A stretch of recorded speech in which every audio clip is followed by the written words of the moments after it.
Perkenalkan, nama saya Puja Astuti, mahasiswa IPMUC Online. Analisis pengelolaan dan pengembangan sumber daya manusia perusahaan furniture CV DNA Bali. Human Capital Management ialah aset perusahaan yang bisa dioptimalkan sehingga meningkatkan nilai pada karyawan. Manusia merupakan aset utama yang sangat penting untuk meningkatkan nilai dan pada sebuah perusahaan. Dalam pengelolaan manusia ada beberapa cara untuk mengoptimalkan kompetensi personal menjadi kompetensi yang unggul sehingga dapat mencapai tujuan perusahaan. Pentingnya sumber daya manusia SDM, pengelolaan, pengembangan, job description, dan rekrutmen dapat bersinergi dalam perusahaan untuk mencapai keberhasilan tujuan organisasi dan individu, sehingga dapat berkompetensi perusahaan serta dimanfaatkan secara optimal terhadap perubahan di dunia bisnis.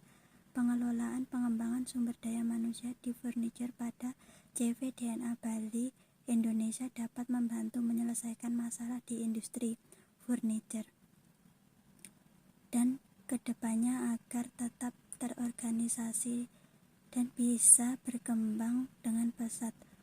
Proses pengembangan pengelolaan karyawan adalah salah satu komponen terpenting dari kesuksesan perusahaan. Jika produktivitas perusahaan semakin meningkat, maka akan mengakibatkan perusahaan memperluas tenaga kerja, yaitu dengan proses perekrutmen. Human Resource Development Management Rekrutmen. CV DNA Bali Indonesia adalah perusahaan yang bergerak di bidang furniture, memiliki visi misi membangun perusahaan dengan memperkenalkan perusahaan Indonesia hasil karya anak bangsa ke kancah internasional, dan perusahaan selalu ada produk model baru agar customer tetap loyal berbelanja. SDM yang diterapkan mengandung nilai strategis yang sejalan dengan teori dan konsep kontribusi yang signifikan terhadap kapabilitas lebih kreatif, inovatif, produktif, sehingga mencapai tujuan dan dapat meminimalisir jika tidak tercapainya program kerja target perusahaan. 1. Perencanaan SDM di perusahaan tergolong ketat, yaitu mempersiapkan personal yang tepat pada masing-masing bagian sehingga terisi dengan maksimal. Kegiatan yang dibuat oleh owner sehingga karyawan dalam melaksanakan tugas sesuai yang ditentukan. 2. Organizing memiliki 5 karyawan tetap, 8-10 karyawan borongan menyesuaikan kebutuhan pelanggan. Karyawan menjadi partner untuk kesuksesan usaha. Pemilik perusahaan dapat berkomunikasi baik dengan karyawan agar karyawan merasa nyaman saat bekerja, serta libur di hari Minggu dan tanggal merah. Guna menjaga kesehatan karyawan, perusahaan melakukan promosi menggunakan sosial media, recruiting, pelatihan, dan pengembangan karyawan dengan mengikuti workshop sesuai bidangnya. Proses kegiatan dilakukan sesuai susunan waktu pada kepala bagian sehingga hasil produksi selesai tepat waktu.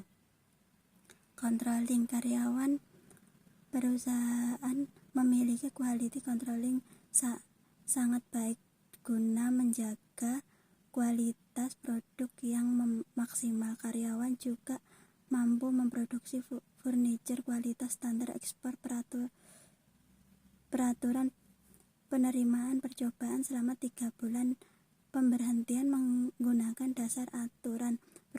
Perusahaan selalu evaluasi secara berkala dan meeting akhir karyawan diberikan kesempatan menyampaikan permasalahan dalam bekerja. Perusahaan mengutamakan keselamatan karyawan. Perusahaan memiliki kinerja yang lengkap namun juga memiliki kelemahan pada bahan baku yang basah dapat mempengaruhi hasil produksi. 5.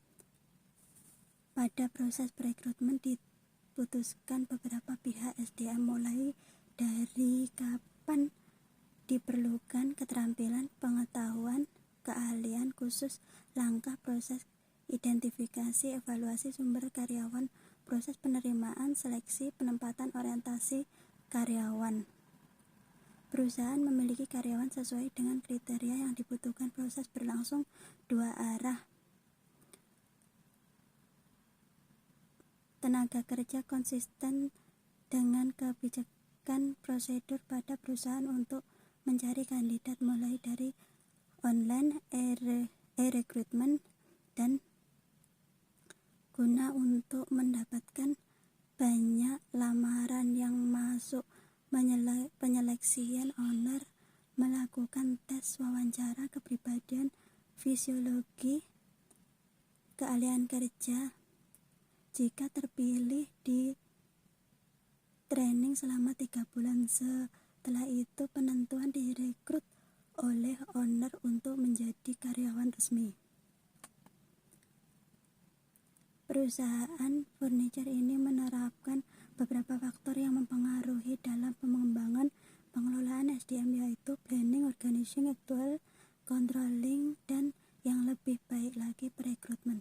Dimulai dari hasil menganalisis kebutuhan perusahaan, posisi baru, dan evaluasi posisi yang ada. Di sini human capital manajemen yang sangat berperan dan diterapkan pada perusahaan, dan kinerja perusahaan terhadap organisasi sesuai prosedur. Jika dilakukan dengan konsisten, perusahaan akan berkembang dengan pesat. Demikian yang dapat saya sampaikan. Terima kasih.